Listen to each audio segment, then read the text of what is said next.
मैं तो बेटी को पहले भी बताया था और मैं कह रहा हूँ कि दुनिया का सबसे बड़ा रोग क्या कहेंगे लोग, इस बात को कभी मत कि तुम्हें दिल तोड़ने का हुनर आता है तो मुझे टूट कर जोड़ने का हुनर आता है। मेरे पंखों के कुतरने की कोशिश न करो, मैं बिन पंखों के उड़ने का हुनर आता है। डर कर भाग जाना आसान होता है, हर पल ज़िंदगी का इम्तहान होता है। डरने वालों को कुछ नहीं मिलता, लड़ने वालों के कदमों में जहान होता है, जहान होता है।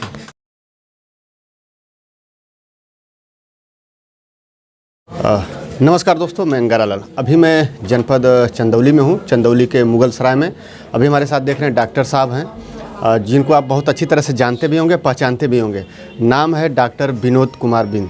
और एक तरफ से डॉक्टर साहब हैं और एक तरफ से समाज की जो सेवा करते हैं विधायक भी हैं। तो फिलहाल एक बार मैं इनसे परिचय भी जानूँगा थोड़ा सा, और इनकी जो मेहनत है, जो जीरो से उठकर हीरो हुए हैं, थोड़ा सा उस पर भी प्रकाश डाला जाएगा। तो सर, सबसे पहले आपका स्वागत है। आपका बहुत बहुत धन्यवाद, आप कवर करने के लिए, इसके लिए मैं आपको धन्यवाद देता हूं। और मैं इस बच्ची को, जो देश की बेटी है, उसको मैं ढेर सारी शुभकामनाएं और बधाई देता हूं और ईश्वर से यही प्रार्थना करता हूं कि जो इसकी इच्छा है उसको माँ विंध्यवासिनी भगवान इसकी पूरा करे। जहाँ तक हम लोगों का सहयोग होगा, उस बच्ची के साथ हम लोग खड़े हैं। जी डॉक्टर साहब, एक चीज़ मैं जानना चाहूँगा कि एक तरफ आप हॉस्पिटल भी संभालते हैं, दूसरी तरफ जो है समाज का सेवा भी करते हैं, ये कैसे संभव हो पाता है?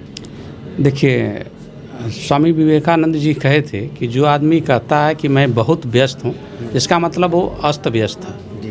क्योंकि हमको 24 घंटे में अपने समय को मेंटेन करना होगा कि कितने समय में मेरा जो दायित्व है, पर जो हमको दायित्व मिला है, जो मेरा कर्तव्य है, कितने कितने समय को बांटूं।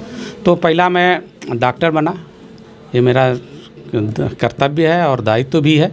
तो पहले कर्तव्य को निभाते हुए, अपने दायित्व को निभाते हुए सुबह मैं 7 बजे 8 बजे घर से निकलता हूँ, मरीज़ को देखता हूँ। मरीज़ के देखने के बाद फिर जो है 2-3 बजे के बाद मैं अपने क्षेत्र में जाता हूँ, क्षेत्र की जनता, क्योंकि वो भी हमको जो दायित्व दिए हैं उनको उस दायित्व को निभाना है। और इस हॉस्पिटल के माध्यम से भी उनका मदद करते रहते हैं। केवल मझवा ही नहीं, आसपास के जितने भी डिस्ट्रिक्ट हैं वो भी हमसे शुरू से जुटे हुए हैं।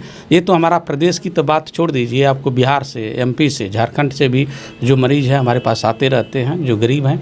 मेरा एक ही उद्देश्य होता है कि जो समाज के निचले पायदान पर खड़ा व्यक्ति है, जो गरीब है, असहाय है, जिसका कोई नहीं है, उसका जितना हो सके मैं मदद करूँ। इसलिए मैं जो है अपना टाइम जो है कभी भी अननेसेसरी कामों में मैं नहीं ख़राब करता हूँ। कहीं में घूमने के लिए मैं नहीं जाता हूँ। मैं स्टूडेंट लाइफ से, मैं विद्यार्थी जीवन से लेकर अब तक, कभी तक मैं अपने देश के ही बहुत ऐसे जगह होंगे मैं नहीं जा पाया हूँ।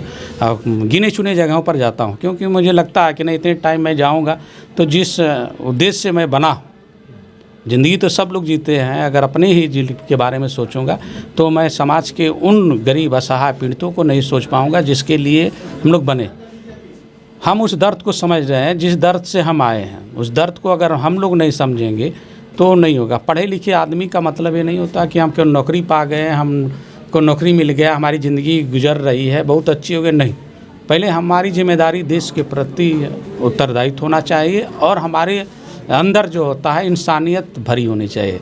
समाज के निचले पायदान पर खड़ा व्यक्ति है, वंचित शोषित गरीब, जो गरीब की कोई जाति नहीं है, उसके चेहरे पर अगर मुस्कान ले जाते हैं तो उससे बड़ा जो है हमारा पूजा कुछ नहीं होती। तो ये मेरा प्रयास रहता है कि हम जो हमसे मिले उसके चेहरे पर मुस्कान लाने का प्रयास करें। आप डॉक्टर पेशे से हैं और ऐसे में जो मरीज आते हैं उनको तो खुश कर देते हैं, इलाज करके उनको स्वस्थ बना के, लेकिन फिर कैसे दिमाग में सर आ गया कि नहीं अब हम जो है राजनीति में भी प्रवेश करें? तो पहले आपकी राजनीति बाद में आई और बाद उससे पहले तो डॉक्टर साहब हैं, तो इस तरह से भी तो समाज का सेवा हो रहा था, लेकिन फिर विधायक बनने के बाद ये।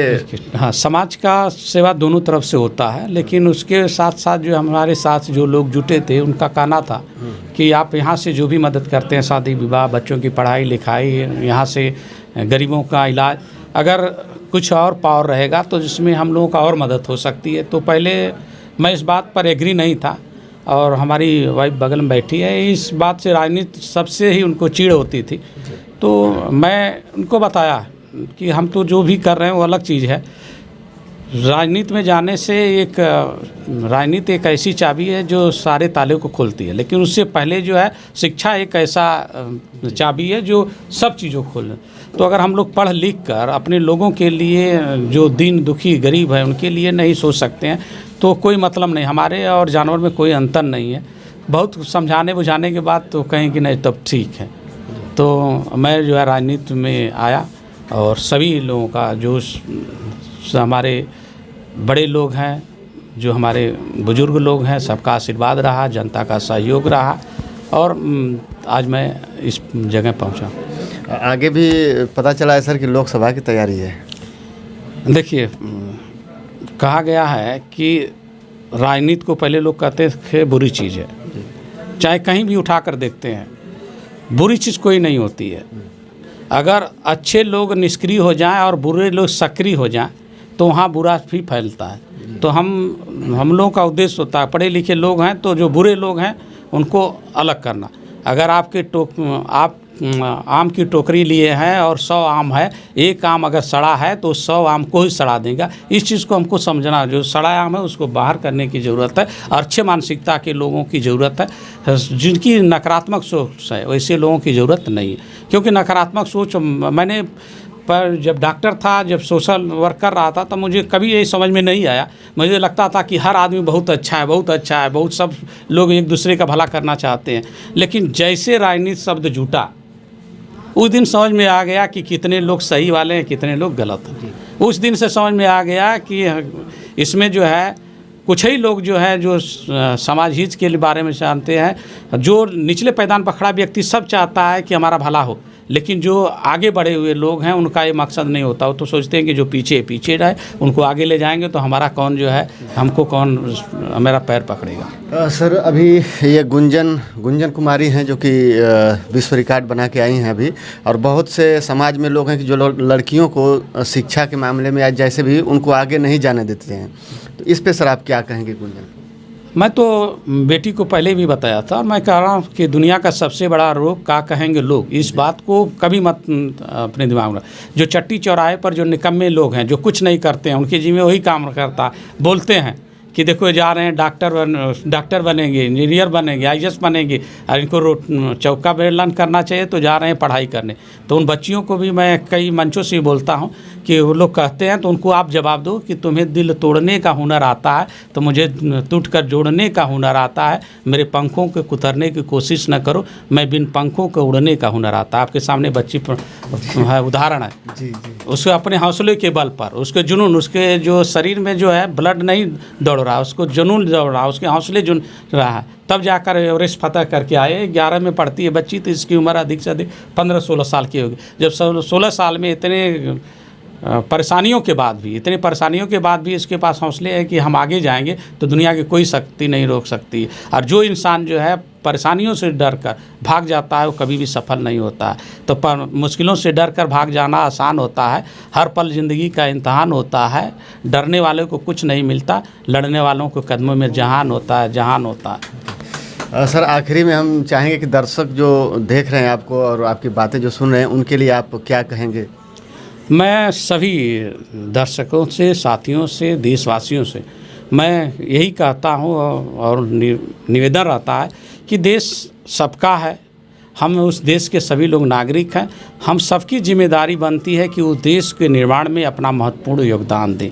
क्योंकि अगर आपके पास का कोई बच्चा जो है आपकी नज़र में है, अगर वो मुख्य धारा में जाने से बचा रह जाता है, उसको सही राय नहीं दे पाते हैं, तो इसका मतलब हम देश हित में इस काम सही से नहीं कर रहे। हमेशा सही राय दीजिए, कभी भी ये मत सोचिए कि वो आगे जाएगा तो मेरा क्या होगा। इससे लोगों के अंदर ये धारणाएँ बनी रहती है कि अगर हम अपने पैर किसी को खड़ा करते हैं तो मुझको पीछे कर रहा नहीं।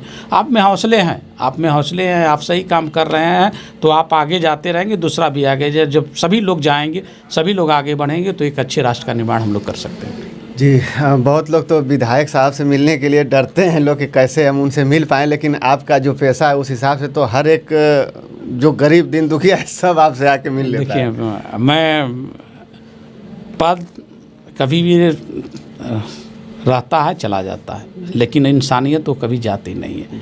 आप जिंदा हैं तब भी, मर जाएंगे तब भी। पद तो कहीं अंकित ही हो जाता है, लेकिन इंसानियत लोगों के दिमाग में, मन में बसी रहती है। तो इंसान बनना सबसे बड़ा जो ज़रूरी है। और